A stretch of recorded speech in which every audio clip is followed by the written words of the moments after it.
देवाचें शुभ वर्तमान। जेजू नव्यान लोकां लागीं वपारिणी उलोवंक लागलो।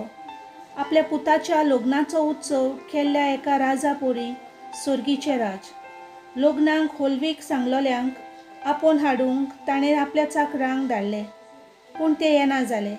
आनीक एक पावट दुसऱ्या चाकरांक धाडले आनी म्हणलें, आपयलोल्यांक अशें सांगात, म्हजें जेवण तयार आसा, म्हजे पाडे आनी चोरबोलोलीं जनावरां हांवें मारलीं आनी सगळें तयार जालां, जेवणाक येयात।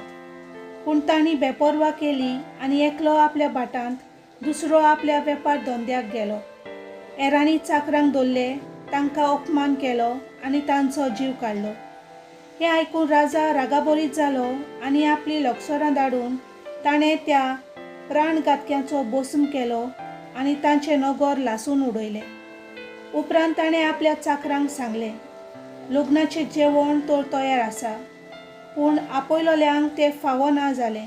देखून तुमी रस्त्याच्या नाक्यार वचात आनी तुमकां मेळटीत तितल्यांकूय लोकांक आपोवन हाडात आनी वाटा तिट्यांतल्यान वचून आपणाक मेळ्ळी तितल्यांकूय बऱ्यांक तशें वायटांक चाकरांनी जमयलीं आनी लग्नाचो वसरो सोयऱ्यांनी भरलो।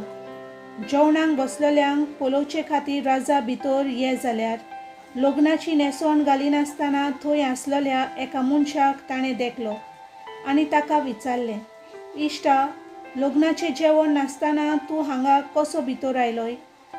पूण ताणें जाप काडली ना। तेन्ना राजान चाकराक सांगलें, ताचे हात पांय बांदून ताका कालोखांत भायर उडयात। थंय सगळीं रुदन करतलीं आनी दांत किल्लीतलीं, कित्याक आपयलोलीं जाय तीं, पूण विचून काडलोलीं थोडीं। देवाचें उतर हें।